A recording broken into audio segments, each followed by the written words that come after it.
My name is Nicole, and I am a 34-year-old hairdresser. I work as a chief stylist at the hair salon managed by my husband, Michael, who is 3 years older than me. We met through a mutual acquaintance, and I was drawn to his kind and friendly personality, which led us to get married 4 years ago. On the other hand, my husband's mother, Victoria, divorced when Michael was still in junior high school, and has since raised him single-handedly, which is a point of pride for her. While I believe this is an admirable quality, she still thinks that she has complete decision-making power over her son's every move. As a result, when we got married, she forced her opinions on everything, from the wedding ceremony, honeymoon, new house selection, to the interior design. To be honest, I had my own visions for things like the wedding ceremony, honeymoon, and of course our new home. However, whenever I expressed my opinions, she would reject them outright. And when Michael tried to intervene, she would say, "Well, do you intend to defy me, who will become your mother-in-law? You know the saying about casting pearls before swine, right? You don't need such a wedding dress, seriously. I can imagine what the future holds if you're like this now. I wonder what kind of upbringing your parents gave you." Not only did she refuse to listen, but she also insulted my parents in the process. Honestly, I felt worried about the future, and my parents suggested, "Why not take a step back and think it over?" I'm truly sorry for my mother's interference.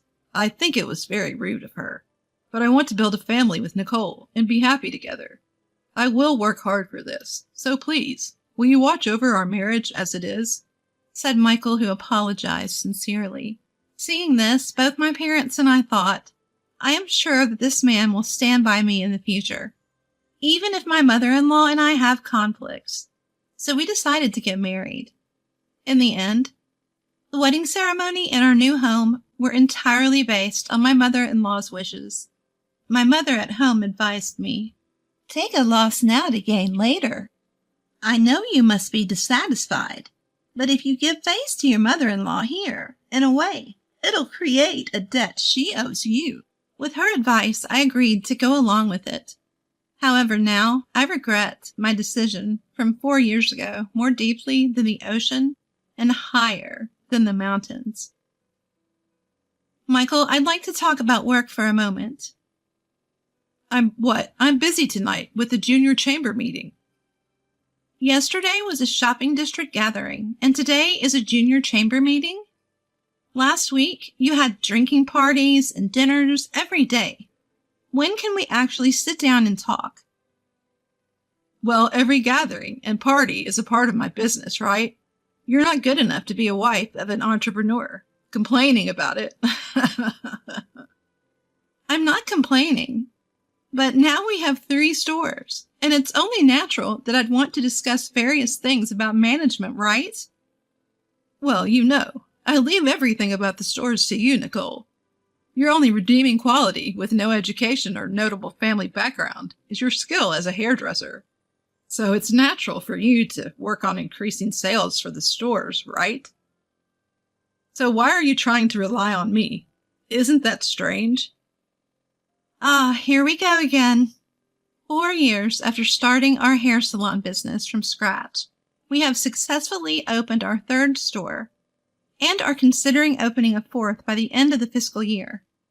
It's a significant accomplishment, but as the business grows and Michael is praised as a young entrepreneur, he increasingly looks down on me. I can deal with him talking about my education and such, but he constantly belittles me, criticizing my looks, fashion sense, and even comparing me to rival stylists. Moreover, when I have to postpone a task requested by Michael, or don't reply to his line messages immediately, he starts to ignore me. When he begins to ignore me, he comes home late, leaves the dinner and breakfast I prepared untouched, and ostentatiously orders takeout or buys sandwiches and coffee from the convenience store. He spends more time at his mother's place, who lives on a different floor of the same apartment building, even taking baths there. At first, I was at a loss for how to improve his mood when he started his silent treatment. Even though I knew he wouldn't eat, I was afraid that not preparing meals would make him even angrier. So I continued to cook and prepare the bath, knowing it would be wasted. I often stayed up all night waiting for Michael, who didn't reply to my line messages, and whose return time was uncertain. In the meantime, my mother-in-law would launch her attacks. I knew you were a terrible wife, but I didn't think you'd be this bad.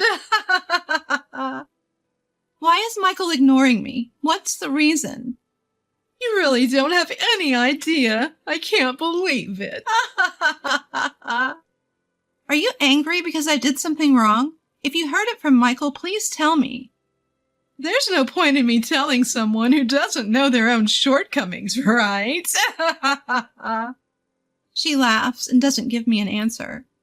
After a while in that state, just when I start to lose my patience, I'm home. Oh, I'm hungry. What's for dinner today? He comes back nonchalantly as if nothing happened back then. Oh, I'm so glad she talked to me. I would feel relieved. But eventually, I don't want to be ignored again. I unconsciously started living a life where I tried to please Michael and gauge his mood. I realized that when Rebecca, a new stylist who joined the company this spring, pointed it out to me one day. That day, I was being ignored by Michael as usual, not eating dinner or breakfast and not talking. Not wanting to waste it, I had packed the side dishes I had made for Michael into a lunchbox and brought it to the store. As I ate it for lunch, Rebecca spoke to me. Nicole, is that lunchbox homemade by you? Yeah, I just packed some leftovers from yesterday, though. I know it's a marital issue, and a newcomer like me probably shouldn't interfere, but have you realized that President Michael is trying to control you? What? Control? What do you mean? I'm sorry if I'm wrong, but isn't President Michael thoroughly ignoring you right now? Yeah, he is. I thought so. I saw him talking and smiling with everyone else, but ignoring you in the staff room. He thinks nobody's watching, but he brushes off your hand rudely. And then there's that lunchbox. Grilled mackerel and meat and potatoes. It's obvious that you just packed last night's dinner side dishes, right? It's worlds apart from your usual well-balanced, colorful lunchboxes. After Rebecca said that, actually my mother went through the same thing before she divorced my biological father. She told me her story. Rebecca's parents divorced when she was in her first year of high school, and her biological father often ignored her mother, just like Michael. It all started with such small, trivial things, but it was like a switch had been flipped, and then he ignored her completely. My mother cried a lot. I see. Eventually she started to look for my father's approval in everything, and her smile became submissive. It's really painful to watch. Rebecca then told me that the reason Michael was ignoring me was because he was trying to control me through silence, making me worry, and ensuring he was always in a dominant position, smirking all the while. I mean, think about it. Normally, if your partner is worried or hurt, you'd be concerned, and it would be painful for you too. But people like the president actually enjoy seeing their partner worried and insecure. They're twisted. Since Rebecca said that so bluntly, I started to lose the will to panic like I used to. Even when Michael became moody and ignored me, or when my mother-in-law egged me on. Instead, once I started observing with that perspective, I began to notice only Michael's childishness, his terrible selfishness, and the maliciousness of my mother-in-law, who wouldn't even try to restrain him. However, it seemed they didn't like my attitude, and the oppressive silence directed at me by both Michael and my mother-in-law gradually became an everyday occurrence. He hardly came home unless he felt like it, and when he did, he would just lock himself in his room. He stopped showing his face at both the store and the company, and I essentially had to manage both by myself. Then one day, when such days had continued, that day was a day off for the store, and I was doing a thorough cleaning of our house for the first time in a while. I usually rely on the Roomba and Brava, but it's nice weather, so I guess I'll clean every corner for a change. Thinking that, I started wiping the windows while playing my favorite music on my smartphone when Michael and my mother-in-law entered the house silently, unlocking the door with a click. As they plopped down on the living room sofa. Since my husband and mother-in-law are sitting here, I decided to make some tea quickly. Such an inconsiderate wife. Haha. Really? But can we say goodbye to this kind of wife soon? Phew. It's going to be refreshing. That's what they said, as I reluctantly made tea and placed it on the sofa table, feeling puzzled. You see, Michael has a child now, so you should step aside and leave quickly. We'll give you about 2 weeks' grace, so leave this apartment during that time. Of course we'll have you quit your job as well. No severance pay, though. Ha ha ha ha. That's what they said. Michael has a child. Does that mean he's been cheating? And I have to leave here? I'm losing my job? No severance pay either? Although we were a couple in a Cold War, my mind was spinning with questions as I tried to process the sudden news, unable to catch up. The next wife is very different from you, ha ha. Her family is rich, and she graduated from a top women's college. And after that, she trained in the beauty capital, Paris. There's no way you can compete with her, so just give up already, ha ha. She's 3 months pregnant. And I want to make her feel secure, as my wife, quickly. That's right. I'm looking forward to it. There's no doubt a wonderful child will be born. They said whatever they wanted. So if she's 3 months pregnant, then that means the child is a result of an affair, right? Yeah, so what's your point? Emily and I just met in the wrong order. We were truly connected by the red thread of fate. So you want me to leave? Because now you want to marry your fated partner? That's what we've been saying. You're really slow to catch on. As I watched Michael and my mother-in-law's cheerful attitude, I could feel a headache coming on. At that point, I told them that I needed some time to think and asked them to leave. It's a fact that it takes time to truly understand things with a scattered mind such as yours. I get it, they said, then withdrew to my mother-in-law's room. After that, I couldn't bring myself to continue cleaning and just sat down on the floor. However, I noticed that the only incoming call screen on my smartphone was shining brightly in the dimly lit room. It was from Rebecca.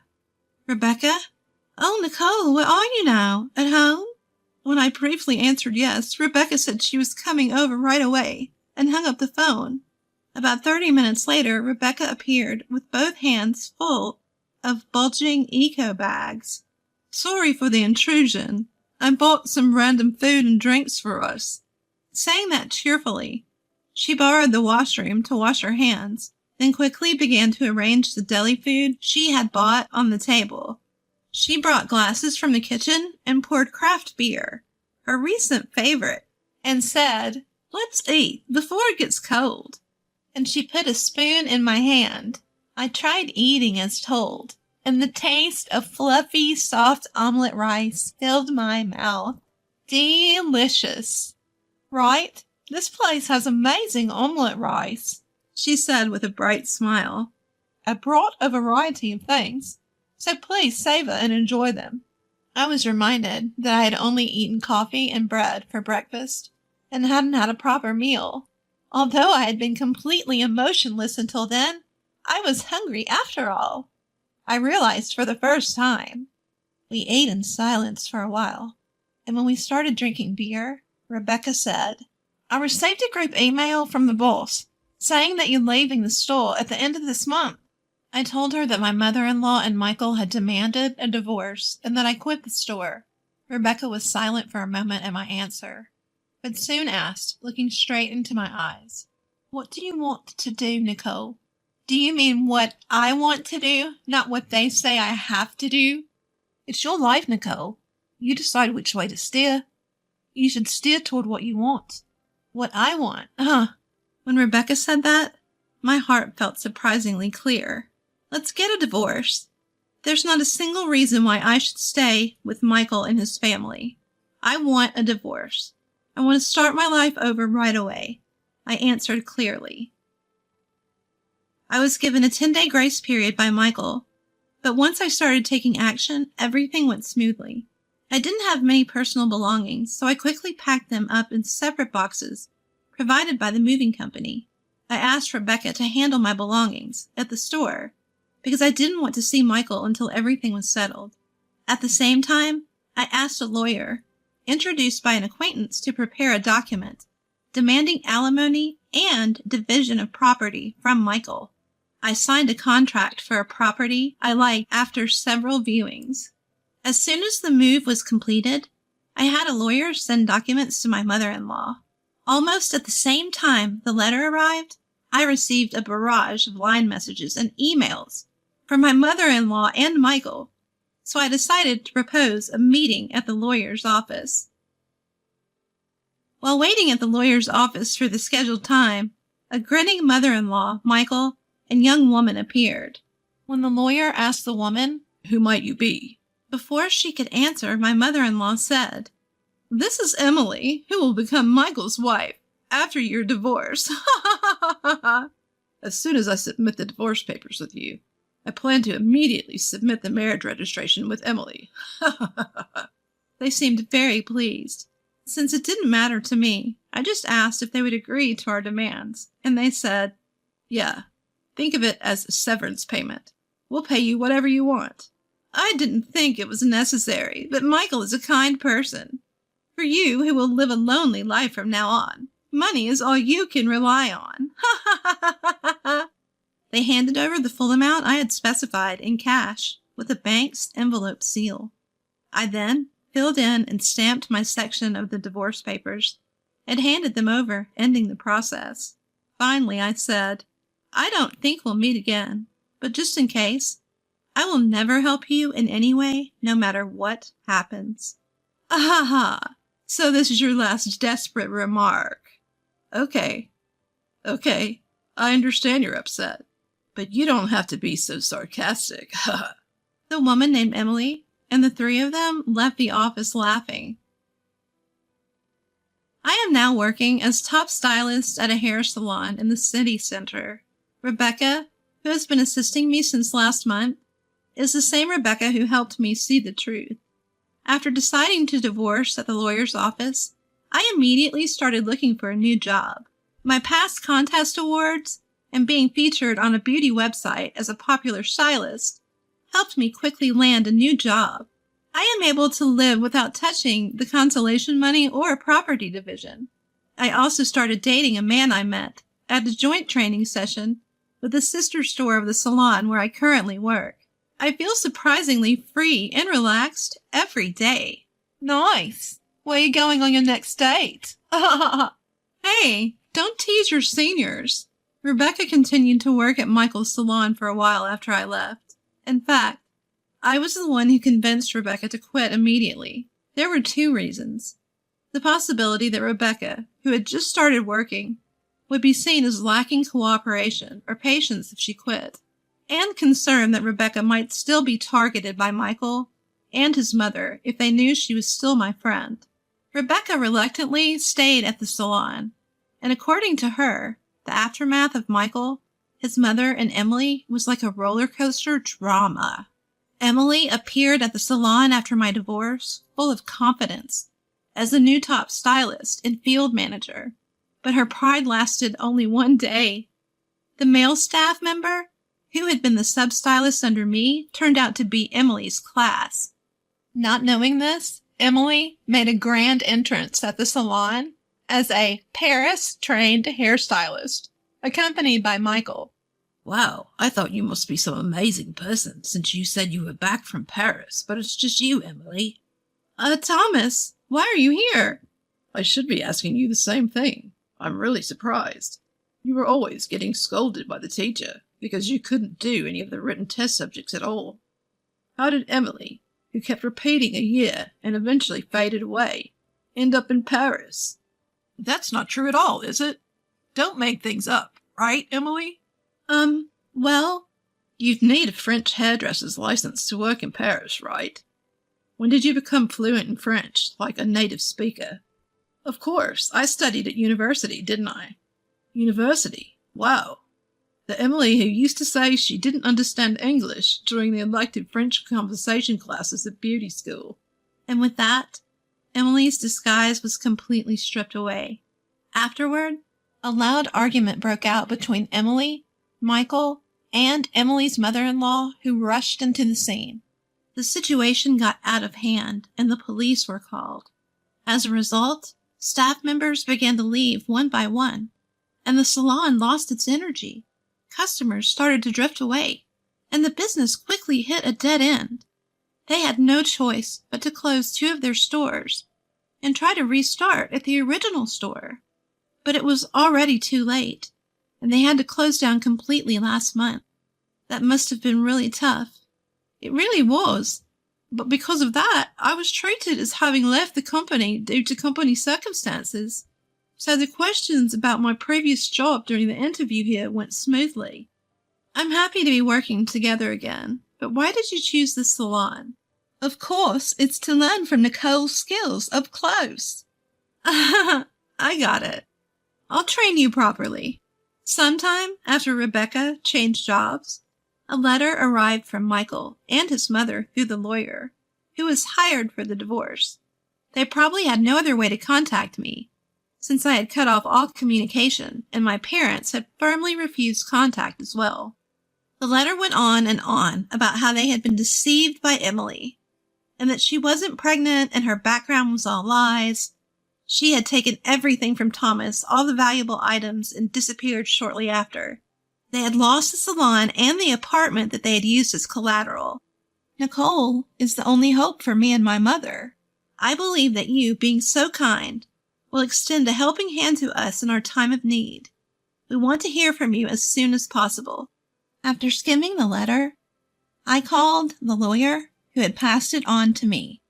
Please, just tell them I don't care. You don't have to pass on any more messages from them. And so, just as Rebecca had told me before, my life, with me, steering in the direction I wanted, is going great now, and I will never allow another man to control my destiny.